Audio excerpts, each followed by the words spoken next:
Me convierte en Comanche. ¡Comanchería! 25 de abril de 1974, 12 de la noche en punto en Portugal. Suenan en los transistores a través de las ondas de Radio Renascença, Grândola Vila Morena, en la voz de José Alfonso. Una canción prohibida por el régimen antiliberal, antiparlamentario, tradicionalista y anticomunista de Marcelo Caetano, la dictadura que, inaugurada por Salazar, fue la más duradera del continente europeo en el siglo XX. Con la canción sonando de fondo, el movimiento de las Fuerzas Armadas tomaba los puntos estratégicos del país.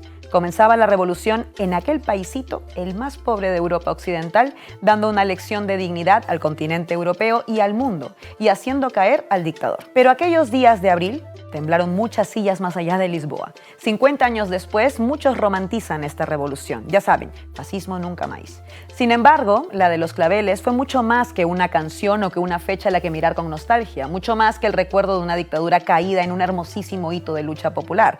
Es necesario analizar qué pasó aquel 25 de abril y sobre todo, qué ocurrió después, lo que fue y todo lo que pudo ser y no fue. Revisitar la revolución de los claveles, decía José Daniel López en El Salto, implica hablar de clase, porque fueron las clases trabajadoras quienes protagonizaron de forma indiscutible este proceso junto con esas MFA, esos militares democráticos, los capitanes de abril, junto a quienes se movilizó la industria, el campesinado del sur, transportistas, periodistas, sindicatos, estudiantes. Pero no podemos hablar de los claveles tampoco sin hablar de colonialismo.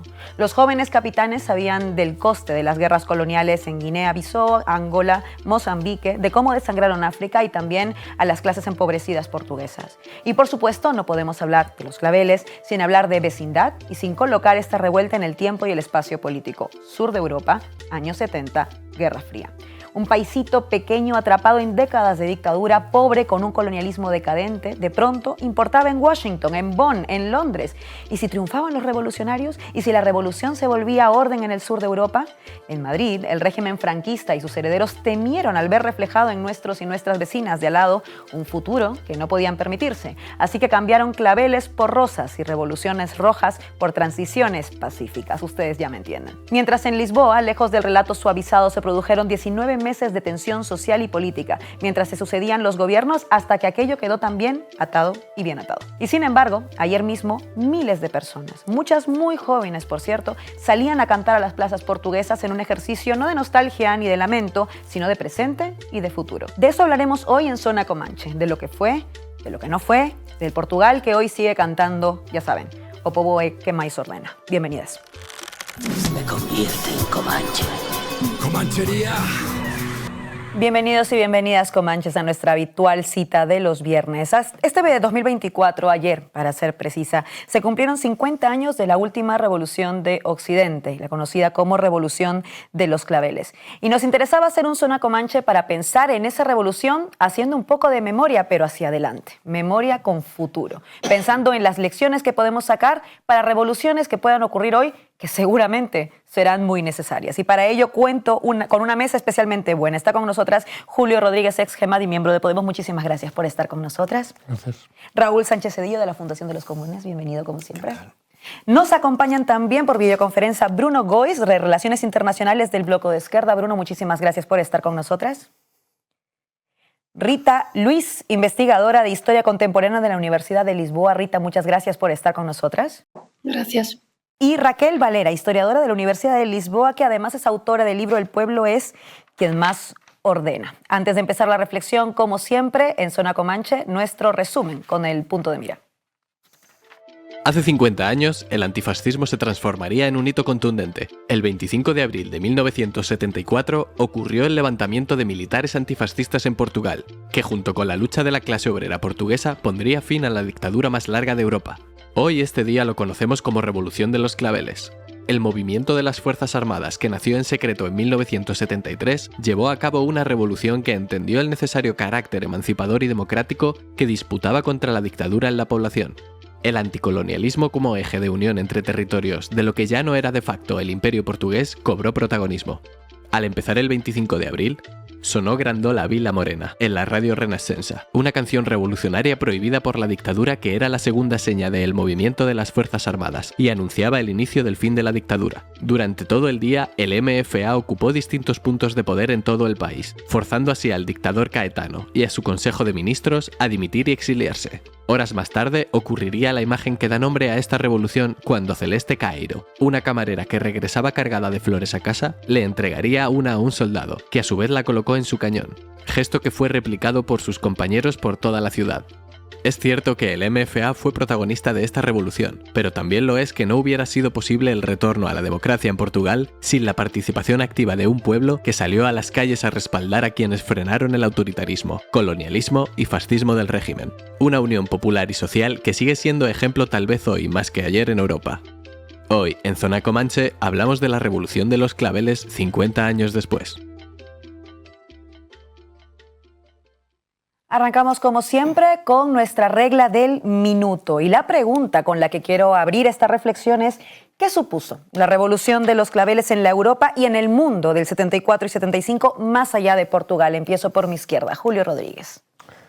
Bueno, pues la revolución de los claveles la verdad que fue un hito muy importante, como decía el comandante Otelo Saraiva de Carvalho, pues fue la revolución más bonita y más romántica que era conocida en el mundo.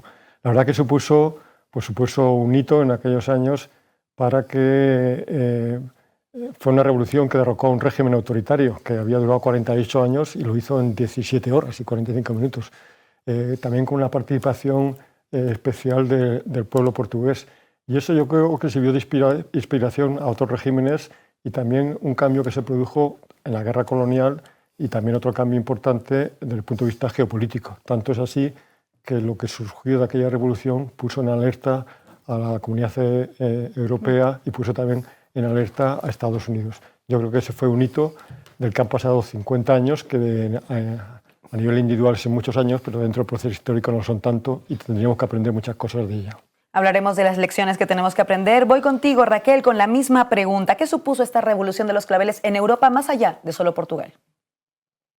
Bueno, muchas gracias y cumplimentar a todos. Yo cuando he empezado a estudiar la Revolución de los Claveles a 20 años atrás, empecé justamente por el impacto de la Revolución Portuguesa en la transición española. Y me pareció inmediatamente obvio ese impacto. Entonces, yo creo que tenemos que tener un olhar global, pero ibérico, sobre nuestros países en los últimos 200 años. Y la dictadura de Franco y Salazar, pero también el fin de la dictadura están profundamente conectados. Hoy, con la apertura de los archivos norteamericanos hace unos 20 años, se tornó absolutamente claro el miedo de lo que John Ford al tiempo llamaba el Mediterráneo rojo. Entonces, desde el impacto de la Revolución Portuguesa en el Estado español y en la dictadura de los coroneles en Grecia, y en mi opinión es un tema que yo trabajo en un libro que va a ser ahora publicado en castellano, La historia del pueblo en la Revolución Portuguesa, que es hay en Portugal con el golpe de derecha que pone fin a la revolución en 75 y los pactos de Moncloa en 78, hay como que un laboratorio de aquello que llamamos contrarrevolución democrática. Al contrario del Chile, terminar las dictaduras con un proceso de democracia representativa que vaya a ser testado en la península ibérica, con Mari Suárez y Felipe González, y aplicado el fin de las dictaduras de los años 80 en la América Latina. Entonces pienso que es absolutamente claro el impacto global de la revolución. Voy ahora contigo, Bruno, la misma pregunta, gracias a Raquel. ¿Qué supuso esta revolución de los claveles en Europa, más allá de Portugal? La revolución empieza impulsionada por otro continente, por la lucha de liberación en África. Y luego, como el golpe del 25 de abril gana fuerza de revolución con la participación del pueblo, una revolución con carácter democrático y socialista, crea algo de inesperado y también para unos, los más progresistas, la esperanza, que es una revolución socialista en Europa Occidental, y para otros, principalmente las potencias, Estados Unidos y Alemania, por ejemplo, el peligro que es tener en Europa Occidental el ejemplo de algo que sale de la mano de esas potencias, la posibilidad de tener un régimen que está orientado para un poder más popular y para los intereses de las clases trabajadoras, con mucha participación popular y revolucionaria aquí en Europa. Así que los distintos intereses se moverán en Europa de acuerdo con lo que representaban. Mucha gente ha venido a Portugal para mirar cómo pasaba la revolución, para se inspirar, porque estaban ilusionados con ella. Y también los agentes de las grandes potencias han estado en el país para apoyar a los grupos más moderados de las Fuerzas Armadas y de los partidos políticos para que la revolución de alguna forma no avanzara más. Voy contigo, Rita. ¿Qué supuso la revolución de los claveles en Europa y también fuera de Portugal? Eso es importante. Bueno, fue una revolución fuera de lugar. La idea de un cierto romanticismo asociado a este proceso no puede disociarse del lugar donde tuvo lugar.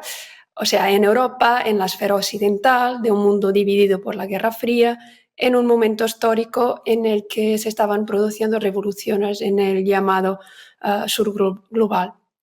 Y por eso es una revolución a la que, como escribió Vázquez Montalbán, se puede viajar en coche y tuvo ese poder de atracción para la izquierda del centro, en un sistema mundo dividido entre centro y periferia.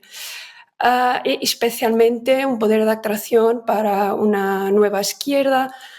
Fue también efectivamente un lugar de encuentro y de movilización política, sobre todo en el año de 1975, también para la oposición española, que ahí se exilió, ahí se reunió, se manifestó o simplemente vino a visitar Portugal a ver cómo se vivía en libertad después de casi 50 años de dictadura. Voy ahora contigo, Raúl Sánchez Cedillo. ¿Cómo valoró la revolución de los claveles fuera también de Portugal? No, precisamente como una revolución inesperada, como una revolución en la que se produce una mutación subjetiva que no encontramos en ningún país de Europa Occidental, es decir, cómo unos militares dedicados al exterminio colonial, al exterminio de los movimientos de independencia, se transforman su punto de vista, su subjetividad y lo vuelven contra sus amos. Eso, desde luego, no sucedió en la guerra colonial africana del Reino de España, ni en otros casos. Y por lo tanto eso es algo extraordinario, que define la Revolución Portuguesa en sus éxitos y fracasos como un ejemplo de la hegemonía o de la potencia de los movimientos anticoloniales de una manera tardía, cuando ya el proceso de descolonización, pues, que había empezado en los 50, 60, pues quedaba Portugal precisamente.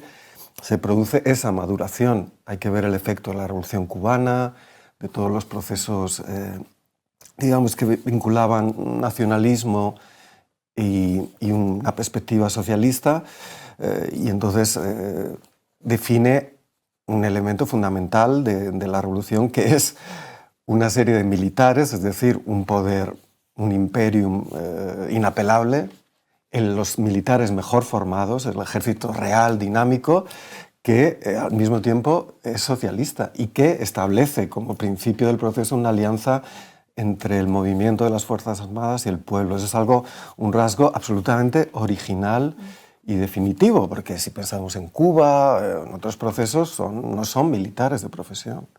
Y estos son la élite, la milicia, porque eran los que realmente combatían, los que definen un proceso, los capitanes, ¿no? Que son hegemónicos, definen un proceso absolutamente original.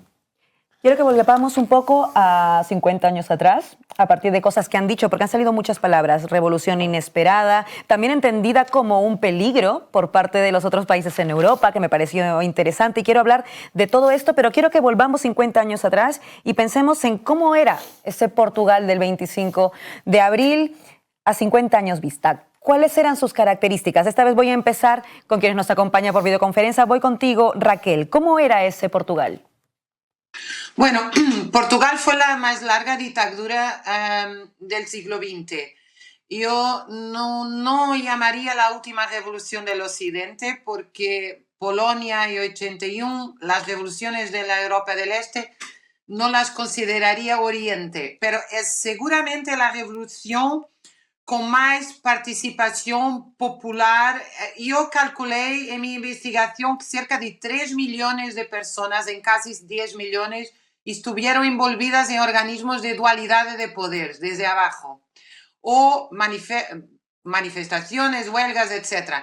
Pero esta revolución, que evidentemente, como ya fue referido, empieza con las revoluciones anticoloniales en África, es la revolución de un país que es la más larga dictadura de Europa. Son 48 años en el siglo XX, la más larga de Europa, evidentemente, que empieza justamente al mismo tiempo del ascenso de los regímenes bonapartistas, fascistas, y que tiene 4 características fundamentales.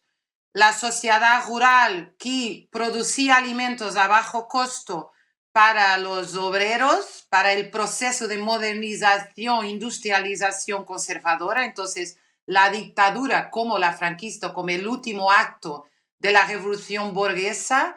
Entonces, esa sociedad rural implicaba que las mujeres casi no tenían derechos. En la verdad, estaban para tener hijos, cuidar de los idosos y trabajar en el campo sin tecnología y ciencia incorporada. El segundo pilar es la prohibición de sindicatos y partidos políticos, que controlaba lo costo del trabajo. El tercero es el uso masivo de trabajo forzado hasta 1974 en colonias. Y el cuarto es el condicionamiento industrial, la protección del monopolio. Esto hace con que la dictadura portuguesa, llegando a 74, teníamos algo como 30% de analfabetos, la mayor mortalidad infantil y materna de Europa.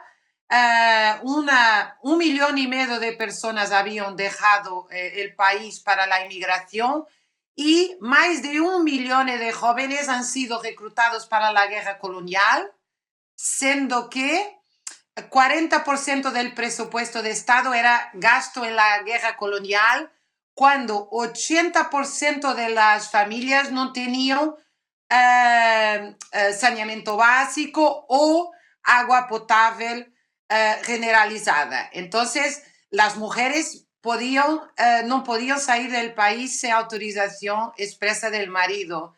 Entonces, es una sociedad donde se combina el medieval con una revolución que la verdad tiene características de una revolución del siglo XXI, porque va a movilizar ampliamente los sectores de servicios intelectuales junto con los obreros industriales.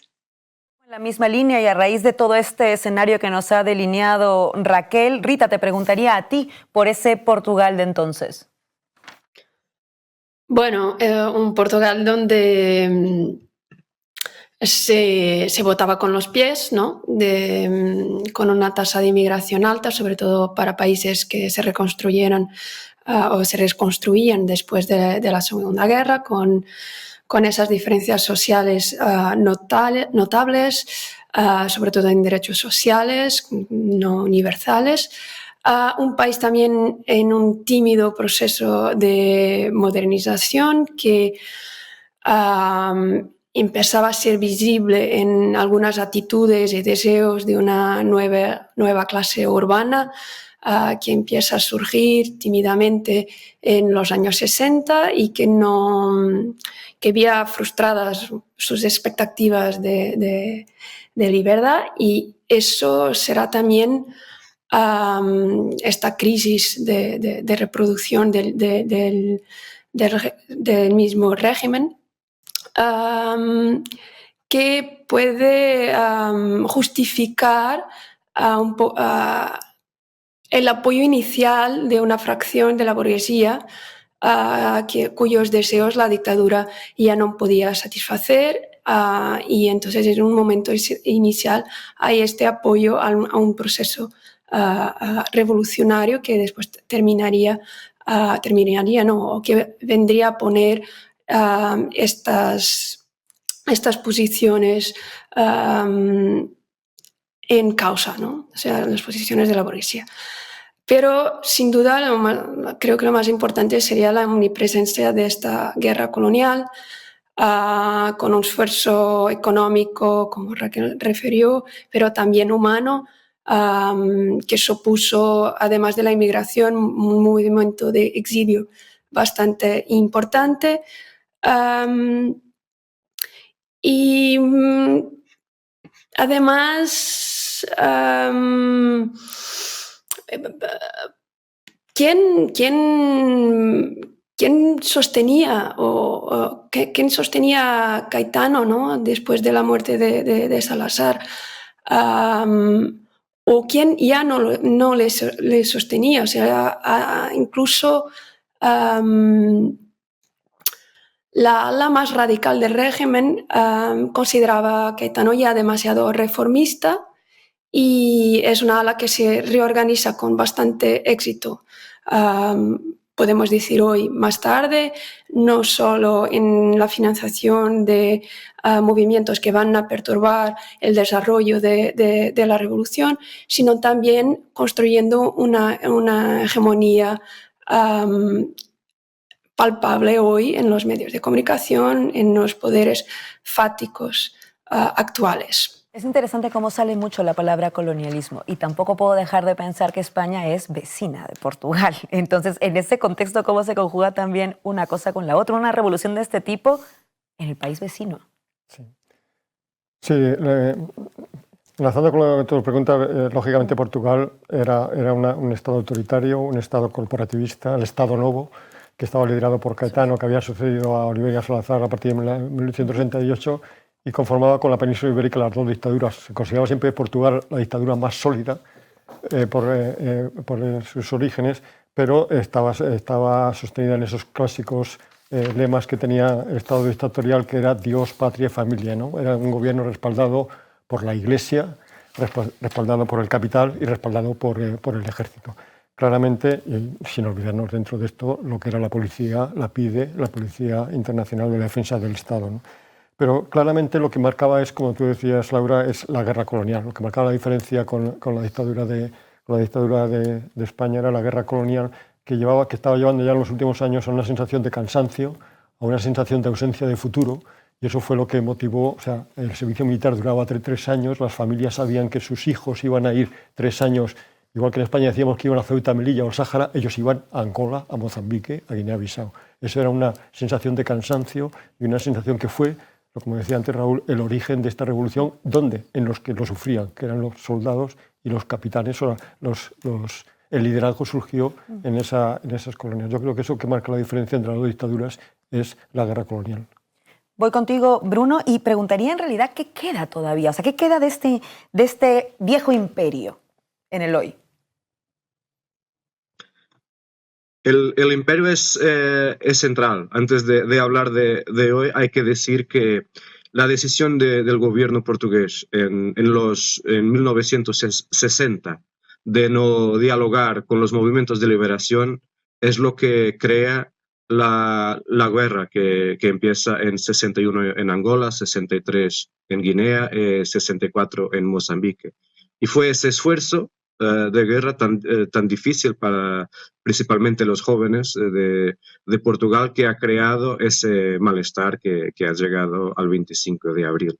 Pero todavía, hoy, ese pasado colonial e imperial sigue en la sociedad. Las personas de origen africanas, portugueses, negros y mestizos, siguen siendo perteneciendo a las camadas más pobres de los trabajadores, tiene más dificultad al llegar a algunos puestos de trabajo y tienen poca representación política. Eso es un debate que está solamente ahora en la sociedad portuguesa con más fuerza. Las nuevas generaciones de portugueses de origen africana y otros que emigraron para Portugal, felizmente ya no aceptan ese rol subalterno que 50 años después de Abril sigue en el país. Y por eso luchan para tener un rol más que merecen en la sociedad y bueno, estamos en eso, para que Abril, la idea de descolonización sea completa, porque antes del 25 de abril teníamos una sociedad de mucha desigualdad de clase, de género también, como ya han explicado, y también racial. Una parte de eso sigue, pero la gente no se conforma, lucha para cambiar. Es interesante esto que dice Bruno, así que lo voy a coger para pasar a Cedillo, porque pienso que después de los claveles que ocurren muchas cosas, se cambian muchas cosas seguramente, las hemos estado apuntando ahora, pero también desembarcan los Estados Unidos de alguna forma y la socialdemocracia se impone de alguna forma también en Europa. ¿Se trunca el proceso revolucionario por ello? Sin duda, sin duda. Portugal es un miembro, la dictadura salazarista es miembro fundador de la OTAN, en 1940. O sea que hemos celebrado el 75 aniversario hace nada, cosa que la dictadura de Franco no, tuvo que hacer ese acuerdo especial de las bases en el 53, ¿no? Con Eisenhower y tal. Es decir, hay que tener en cuenta que Portugal es un imperio atlántico y que siempre ha sido una potencia atlántica, tanto colonial, y en el periodo de su decadencia la relación con el imperio británico es fundamental. De hecho, los intentos reformistas que se alumbran con respecto a las colonias de Spínola y tal, con su libro Portugal es el futuro o algo así, que fue un éxito, planteaba una especie de Commonwealth, ¿no? El modelo británico para mantener las colonias. Y al mismo tiempo Portugal es otro experimento de la llamada modernización atlántica, que es el capitalismo tardío, fordista, autoritario, que también empieza con el plan de estabilización en España, ¿no? Y por lo tanto iba bien desde el punto de vista de los intereses de la Guerra Fría. Si olvidamos el marco de la Guerra Fría no se entiende nada de lo que pasó. Pero hay un elemento que es precisamente la crisis de la Palestina, ¿no? Como la que vivimos hoy, aunque hoy tenemos un genocidio en Palestina, pero la guerra árabe-israelí del 73 provoca el shock petrolífero y eso es un enorme agravamiento. Hasta entonces, las perspectivas desde Estados Unidos precisamente se hablaba de cómo estaban creciendo las clases medias en Portugal, el proceso de modernización, etc., ¿no? Pero la realidad es que ese shock del que han hablado las compañeras, de una guerra colonial que prácticamente se comía la mitad de los ingresos fiscales del Estado, el shock petrolífero que rompe completamente el proceso de industrialización, el cinturón industrial de Lisboa, etcétera, etcétera, y una pobreza severa en el sur y en el Alentejo y en las zonas latifundistas, pero muy severa, de la que ha hablado Raquel, ¿no? Con analfabetismo, patriarcado, una iglesia pues, como la que existía en España, ¿no? En ese poder político y educativo fundamental, ¿no?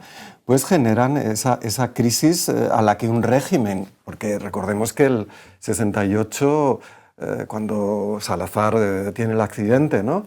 Y se habla de la primavera marcelista. Es un poco, hay que tener en cuenta que Salazar, Marcel, eran intelectuales, digamos, eran universitarios, no son los militares bestiales de la dictadura española, Franco y Carrero Blanco y toda esta gente. Es decir, que son intelectuales ultra reaccionarios, ¿no? Pero es la élite intelectual del país, ¿no? Entonces la primavera marcelista se plantea como esa transición y era más creíble en aquel momento cuando surge que, por ejemplo, el espíritu del 14 de febrero de Arias Navarro, ¿no? que no duró nada porque solo había que ver al personaje, ¿no? de Arias Navarro, el carnicero de Málaga. Es decir, lo que pasa es que la situación ya estaba podrida. No dura nada porque empiezan a encarcelar a todo el mundo y incluso al ala liberal del régimen.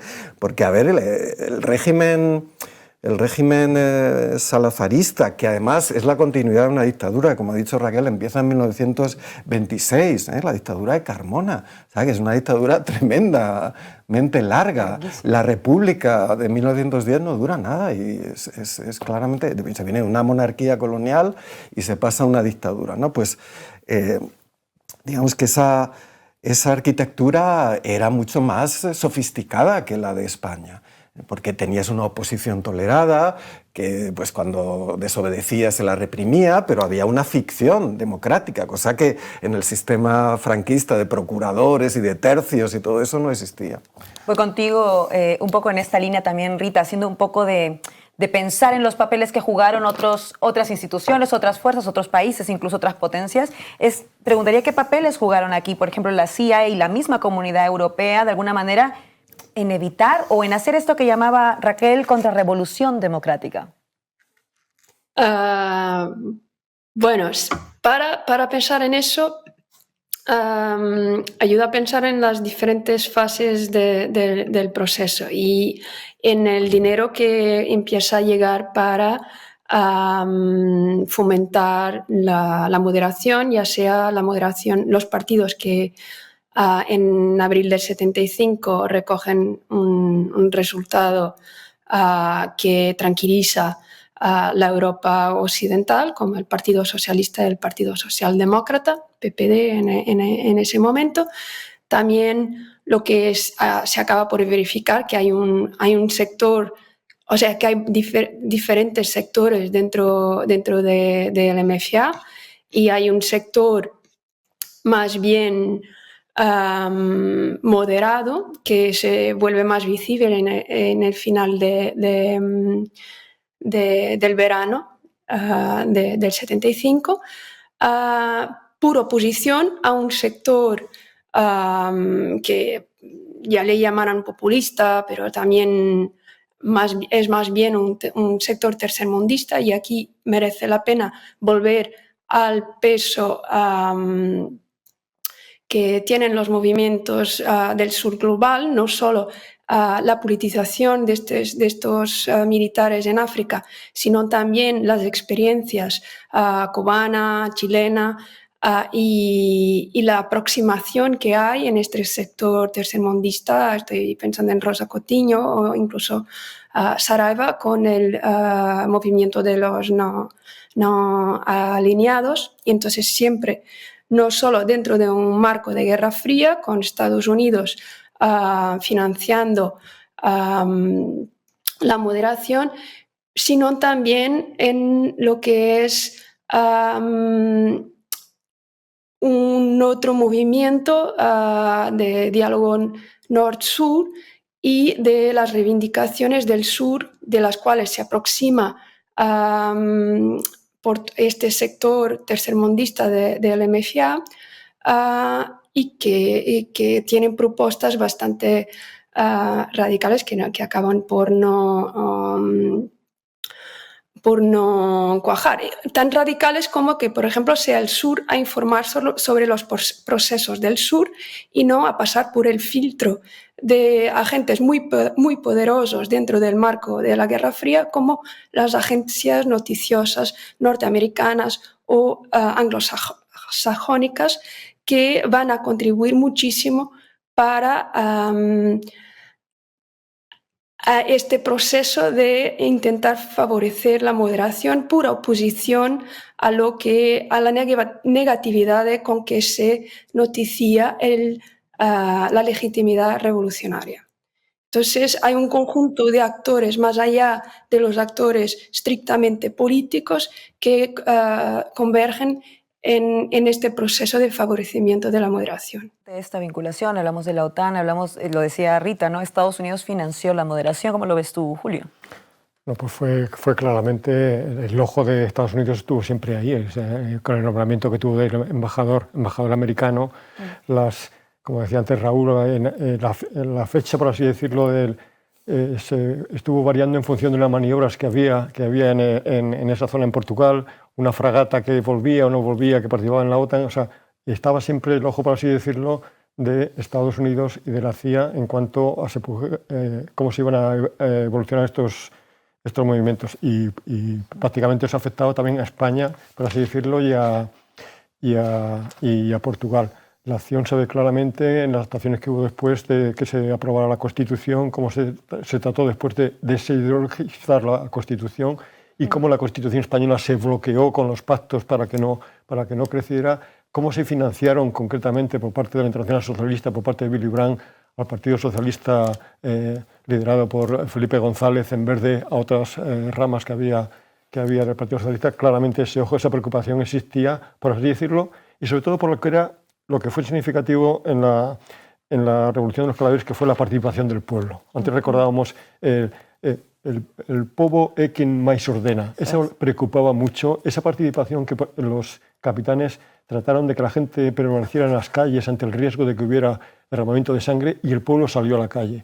Ese temor siempre ocurrió, a diferencia de lo que ocurrió en España, que siempre estaba, por así decirlo, el peligro el recuerdo de la guerra civil. Lo vimos hasta en el 23F, que la gente tardó en salir a la calle, estuvo esperando. Las izquierdas trataron de destruir documentación, la gente de cruzar las fronteras, hasta que cuando ya el golpe no triunfó, entonces al día siguiente ya salió a la calle. Ese problema de movilización de la gente es lo que preocupaba, por así decirlo, a Estados Unidos, y trataron, lógicamente, con dinero y con acción política, de modificar el curso de la historia. Claramente. Voy contigo, Bruno, un poco en la línea de lo que mencionaba Julio hace un segundo. Es verdad que hablamos del movimiento de las Fuerzas Armadas, del MFA, fue importante, se suele decir que fue como protagonista, y sin duda es protagónico, pero me gustaría que nos cuentes un poco esa interrelación, esa relación directa, y diría yo también condición necesaria de posibilidad para que la Revolución de los Claveles saliera adelante, en su unión con, más bien, la clase trabajadora, la gente que rápidamente se sintió, ¿no?, convocada por lo que estaba haciendo el MFA. Desde el principio, los objetivos principales del movimiento de los capitanes eran, en primer lugar, establecer un proceso democrático con elecciones en el plazo de un año, y empezar una solución política para la guerra, o sea, la descolonización y un nuevo giro de desarrollo para el país. La participación popular hace un giro un poco más radical, pero que era consistente con el programa del MFA. Como han dicho, el pueblo sale a la calle, y al comprender que las Fuerzas Armadas, por lo menos por algunos meses, han tomado la decisión de quebradas por el medio, con la dirección de los capitanes, han dejado de ser clásicamente un aparato de fuerza de la clase dominante para ser una fuerza al lado del pueblo. El pueblo ha sentido esa fuerza como un apoyo para él mismo pensar sus intereses, su perspectiva de sociedad, y las ideas socialistas y comunistas estaban en la sociedad por los partidos y grupos políticos que existían en la clandestinidad, y por eso se ha creado una mezcla entre esas ideas y los intereses y la voluntad popular, que ha empezado a crear un nuevo tipo de sociedad rápidamente, lo que es maravilloso al final de 48 años de dictadura. Así, la ocupación de la reforma agraria, la ocupación de los campos o la ocupación de las fábricas y la creación de órganos populares de base, de trabajadores, de vecinos, todo eso es una iniciativa popular que solo después el gobierno provisorio y y más tarde la Asamblea Constituyente van a legalizar, pero el pueblo es a par con la existencia del movimiento de las Fuerzas Armadas, un motor de ese proceso político. Por eso, ese proceso en Portugal vuelve un gran peligro para las clases dominantes de entonces y para los poderes internacionales, porque tener un pueblo que se cree que puede decidir sobre sí mismo es un peligro para quien hasta entonces tiene el poder. Por eso, es como han dicho los compañeros y los compañeros, las potencias internacionales, en principio, algunos, en el caso de Estados Unidos, han pensado en repetir algo como los golpes contra ese proceso, pero luego han descubierto que sería suficiente con apoyar las facciones más moderadas de la política y de los militares. ¿Por qué? Porque esta gente estaba muy fastidiada, muy cansada de la guerra colonial y por eso, con el miedo de más conflictos y con ese apoyo incluso monetario, ideológico y todo eso, en las elecciones de 75, esos partidos moderados tienen un resultado que es suficientemente bueno para que esos partidos tengan más protagonismo en la política y desde la constituyente y de los nuevos gobiernos, los futuros gobiernos provisorios, empiecen ya a trabar el proceso revolucionario, lo que se concretiza mejor luego que la facción moderada con la derecha cuando hacen el golpe del 25 de noviembre 75. Ahí ya ese papel popular ya es frenado porque el pueblo comprende que ahora las Fuerzas Armadas están de nuevo realineadas con el poder. Raúl, en la misma línea. Sí, a ver, es interesante ver la estructura compleja del proceso, ¿no? Porque tenemos, en primer lugar, cuando se detiene a Caetano, primero se toma, ¿no?, el Terreiro do Pazo y se va por Caetano. El capitán Salgueiro Maya le entrega el poder a Spínola, que era un militar del régimen, reformista, etcétera, para que el poder no quede vacío. Es decir, que hay ese primer compromiso sobre la base, obviamente, del movimiento de los capitanes. ¿Podemos llamar a eso poder constituyente? Es ambiguo, ¿no? Pero la estructura que se abre es interesante porque primero tiene una iniciativa claramente liderada por los militares anticoloniales, ¿no? Por Otelo, por Vasco González, etc.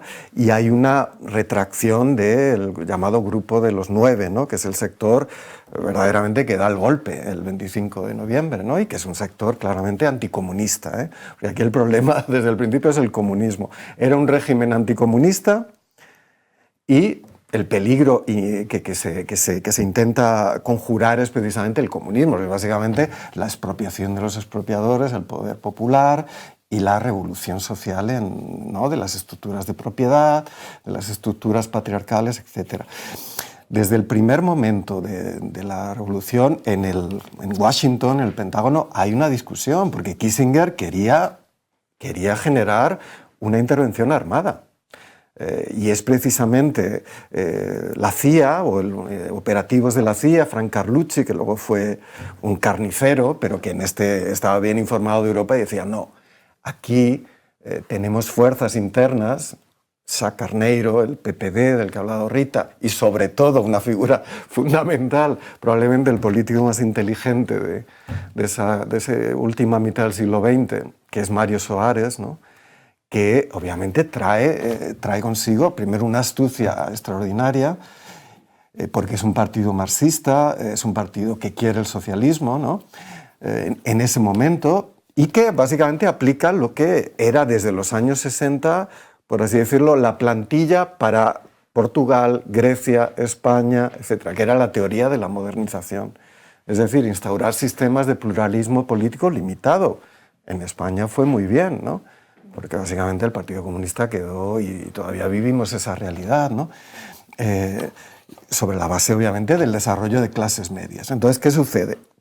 Que tenemos una estructura compleja en la que el poder, por así decirlo, el poder decisorio, oscila constantemente en un periodo que va del 25 de abril al 25 de noviembre, a través, sobre todo, de la creación del Consejo de la Revolución. El Consejo de la Revolución es la última instancia armada directamente para evitar cualquier desvío. Pero al mismo tiempo se producen las elecciones a la Asamblea Constituyente, donde gana el Partido Socialista. Y, o sea, lo que sería luego las dos fuerzas de la restauración son hegemónicas. El Partido Comunista, el supuesto peligro, saca un 13%. Peores resultados que los que luego llegó a sacar. Y las fuerzas de extrema izquierda, ¿no? La UDP, ¿no? Maoísta, la LCI, que luego forman o Bloco, los maoístas en fin, del MRPP, etcétera. Y sobre todo partidos que eran prácticamente autónomos, como el Partido Revolucionario Proletariado, es que quedan fuera. Entonces, lo que vemos es esa tensión entre la creación de un Estado de derecho burgués a través de la Asamblea Constituyente y la garantía de las Fuerzas Armadas y sobre todo de una estructura que es determinante, que es el COPCOM, el Comando Operacional Continente, que es Otelo, que concentra las fuerzas reales, paracaidistas, Rosa Coutinho, la Armada, etc. Es decir, elementos que se ponen al servicio de la revolución en esa dualidad de poder. Es decir, cuando hay ocupaciones de tierras, ahí están los militares.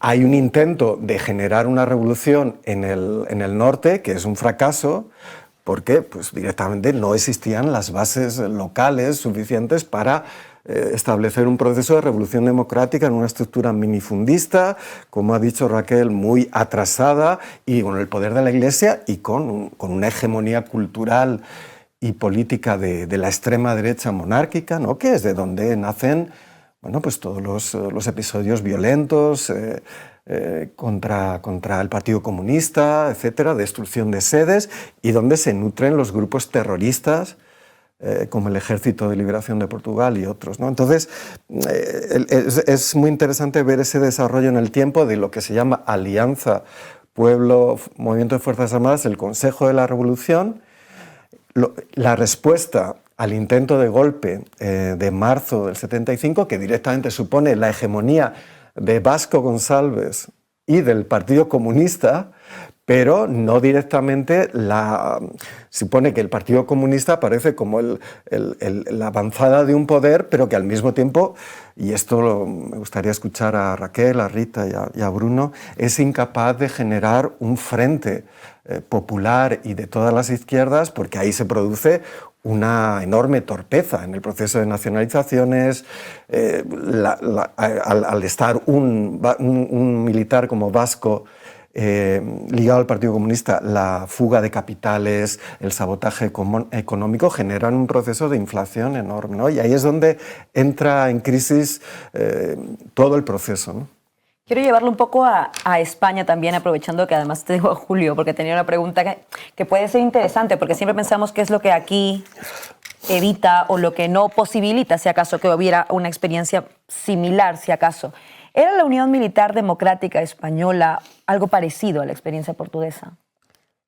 Bueno, surgió de la experiencia portuguesa, porque a muchos de los que estaban militares de aquella época, que fueron luego fundadores de la Unión Militar Democrática, viajaron enseguida y algunos les pillaron, como Julio Busquets, como Luis Otero, como Pepe Fortes, viajaron y tuvieron contacto con ellos y les recomendaron que no podía ser lo mismo porque, aparte de la distinta naturaleza de los dos regímenes, había el legado de la guerra civil. Estos hablaban más de mojar la pólvora, que era de evitar que hubiera un golpe de la extrema derecha. O sea, nunca fue similar, pero sí que fue, por así decirlo, inspirador de ese movimiento.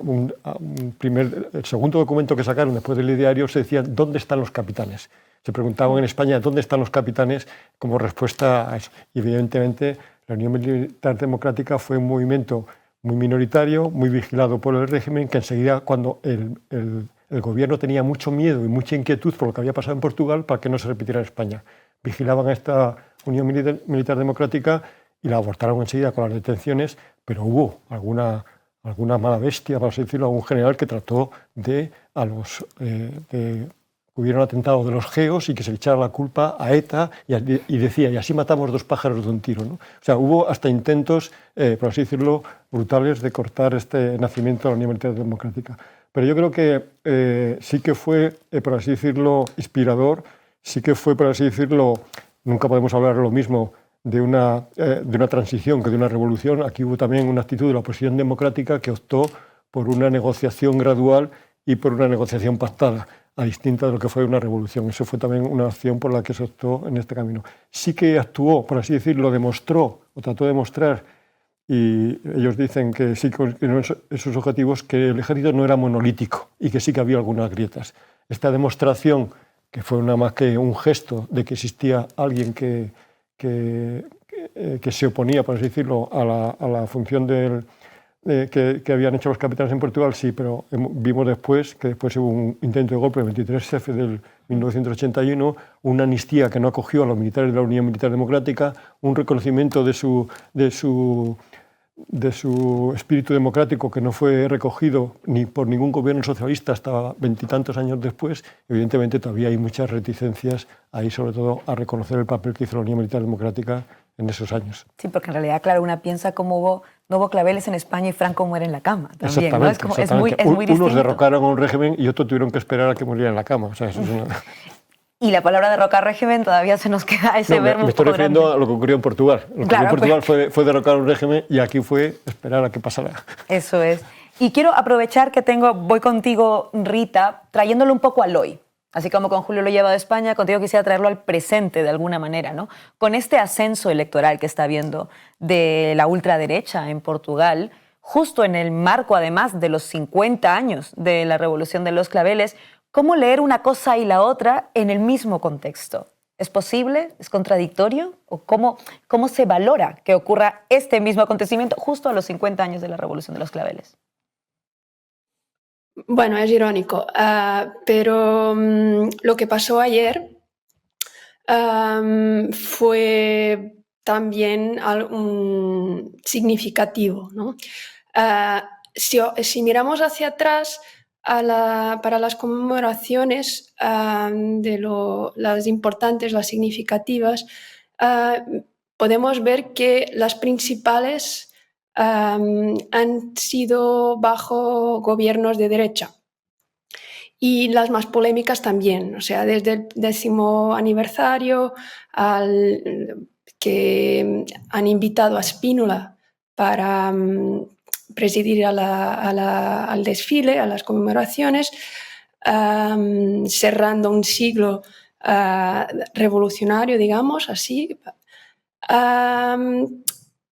Después la famosa conmemoración del 2004 del Abril es Revolución, la del 2014 bajo las medidas austeritarias y después ayer yo creo que una de las mayores manifestaciones que Portugal vivenció en estos últimos 50 años y que no se puede disociar del clima político en que vivimos, ¿no? Con una subida exponencial de la extrema derecha. Pero es muy fácil, abril es muy fácil, el desfile de abril es muy agregador.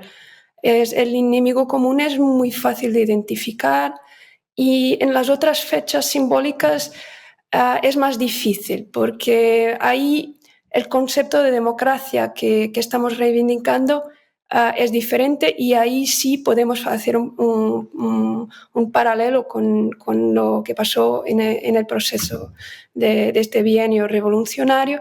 Ahí hay diferentes caminos, hay diferentes democracias en juego y podemos pensar quién estará en el 1 de mayo, ¿no? En el sentido que el 1 de mayo, incluso el 1 de mayo del 74, marca el aspecto revolucionario del proceso, aunque es verdad que la espontaneidad de la gente en el día 25 que no respecta los órdenes del MFA y sale a la calle y exige la liberación de los presos políticos.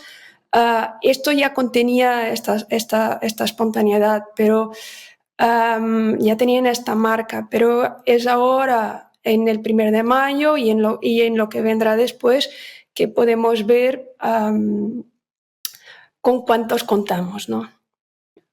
Y esto sería un paralelo que podemos hacer, ¿no? Con las fechas simbólicas, quién está, por qué. En la misma línea voy contigo, Bruno, ¿no? Pensando en este año donde se cumplen los 50 años de la Revolución de los Claveles, pero también vemos un ascenso electoral de las ultraderechas. Pues ya Rita nos ha dado alguna intuición, pero sí me interesa saber tu valoración, cómo leer una cosa y la otra coincidiendo en el tiempo. Para nosotros portugueses es muy duro que en los 50 años de la Revolución Portuguesa haya 50 diputados de un partido de extrema derecha en el Parlamento. Por muchos años las personas preguntaban cuál era el secreto de Portugal para no tener extrema derecha. A mí, cuando me preguntaban, yo ponía un poco freno a esa excepcionalidad porque no era imposible que surgiera en Portugal y ahora tenemos esa tercera fuerza con cerca de 18 o 19% de los votos, el partido Chega. Y eso no es por un proceso solamente portugués, es una cuestión internacional. Desde esa gran crisis del capitalismo del 2007-2008, que ante las dificultades de soluciones presentadas inicialmente muy ilusionantes de las fuerzas de la izquierda radical y anticapitalista como de Syriza, de Front de Gauche en Francia, Bloc de Izquierda en Portugal con también mucha fuerza y apoyo y otras fuerzas políticas que han emergido, algunas nuevas como Podemos, también esa creación de alternativas de formas bastante distintas de país para país no han por el momento logrado atingir los objetivos de empezar una mayor transformación social. Hemos logrado algunas conquistas con el gobierno portugués llamado de Geringonça, ha recuperado algo en los pagos y ha mejorado un poquito la vida de la gente, y en el Estado español también ha habido algunos progresos, pero no lo suficiente. Y regresando al caso portugués, estos gobiernos del Partido Socialista después de la Geringonça han fallado. Los servicios públicos están en crisis, los derechos de los trabajadores siguen prácticamente los mismos que en el tiempo de la Troika, no se ha avanzado, no hay esperanza y la gente más joven solo conoce en el gobierno, en el caso portugués, solo conoce el Partido Socialista. Así que muchos jóvenes se apoyan en ideas de derechas, lo que acompaña ese giro internacional para soluciones más individualistas a la vez, para los liberales, o más autoritarias, esos de Chega y de Vox o otros parecidos.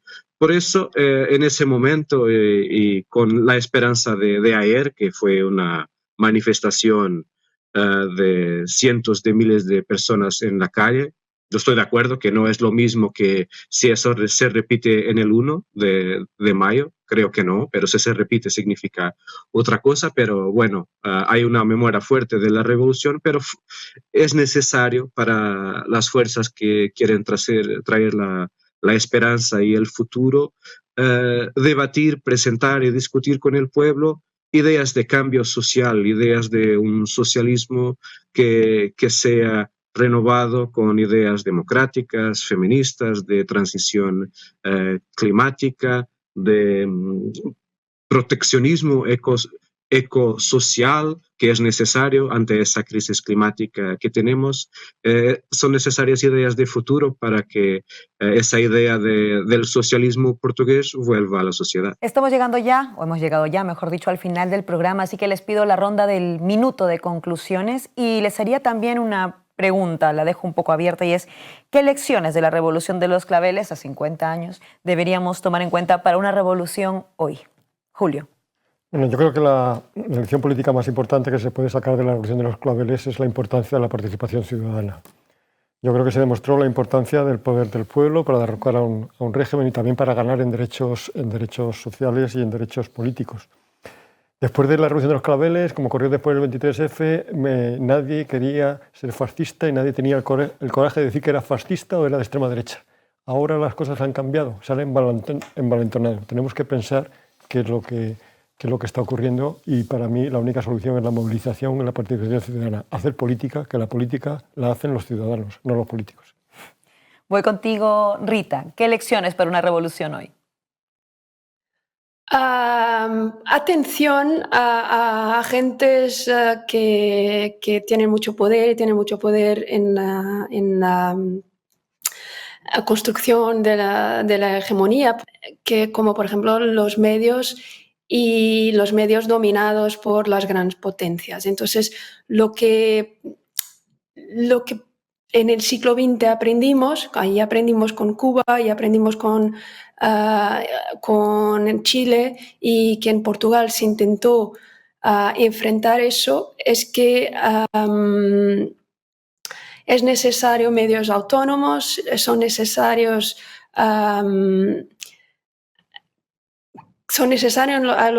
los procesos emancipadores o emancipadores, y que hay que estar preparado para esa batalla, porque se juega también, se juega en la calle, pero se juega también en la construcción de esta hegemonía, que nos permite pensar en horizontes de expectativa distintos a aquellos que ahora mismo tenemos. Sin duda, disputar los medios de comunicación es fundamental. En Canal Red, además, nos tomamos esa tarea muy en serio. Gracias, Rita. Bruno, lo mismo. ¿Qué lecciones de la Revolución de los Claveles a 50 años para una revolución hoy?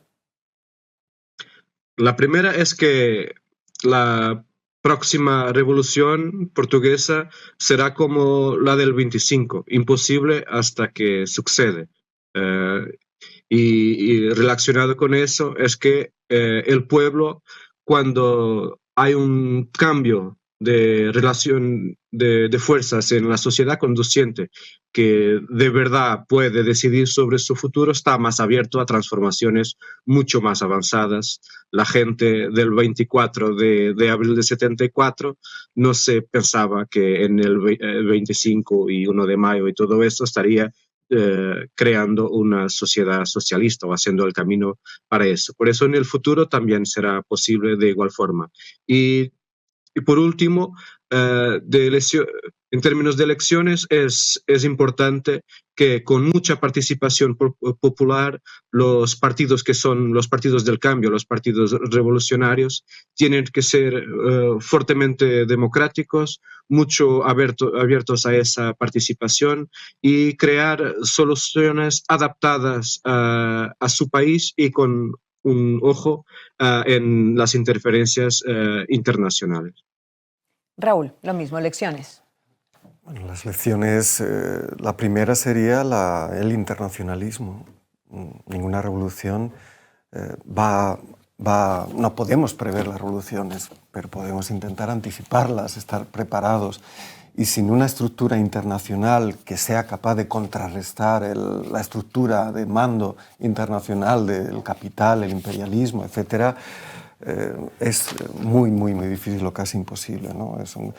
La siguiente es la constitución de la esfera pública o la esfera común, que tiene la dimensión de la creación de instituciones de poder y participación, pero, como se ha señalado, la de los medios de comunicación. Hubo episodios como la ocupación de Radio Renascença y del periódico República, que pertenecía al Partido Socialista y que lo empezaron a gestionar los tipógrafos, que fueron pioneras, y el golpe de noviembre precisamente se encargó bueno, primero República ya lo cerraron en julio, pero quería terminar con ello, ¿no?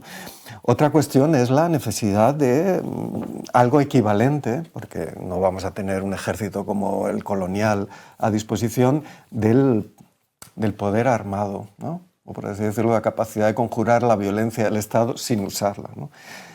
Y eso tiene que ver con un elemento muy bueno, fundamental de la revolución o del proceso revolucionario en curso, ¿no? Como se llamó, que es el arte de la mediación. Pero no la mediación que acaba con la revolución, sino la mediación revolucionaria, es decir, que evita, en este caso, un baño de sangre, una guerra civil que estaría perdida y que da tiempo a organizarse. Son lecciones muy importantes. Y la última es la relación entre austeridad y dictadura. Y termino. ¿Por qué? Porque Salazar empezó su estrella como gran mago de las finanzas, se le llamaba, como el que equilibra el presupuesto, es decir, el que destruye cualquier elemento de gasto social y de dimensión fiscal expansiva. La gran llegada de Chega tiene que ver con la austeridad, es decir, ese crecimiento, esa represión de la vida que es la austeridad, es un elemento invariante en la historia de Portugal y que en el caso español deberíamos tener mucho más claro. Lo que estamos viviendo en España tiene que ver fundamentalmente con la austeridad. La expansión inflacionaria de deseos y de proyectos es lo mejor contra las dictaduras. Raúl, Julio, Rita, Bruno, muchísimas gracias por haber estado con nosotras hablando de este tema tan importante como fascinante en Zona Comanche. Y yo, como siempre, les recuerdo que para que programas así profundos sean posibles, entren, porque las necesitamos ustedes, en canalred.tv y denle a suscribir. Y no volveremos el próximo viernes, sino el siguiente a él, y vendremos con novedades. Así que hasta entonces. ¿Sabes qué significa Comanche? Enemigos para siempre. ¿Enemigos de quién?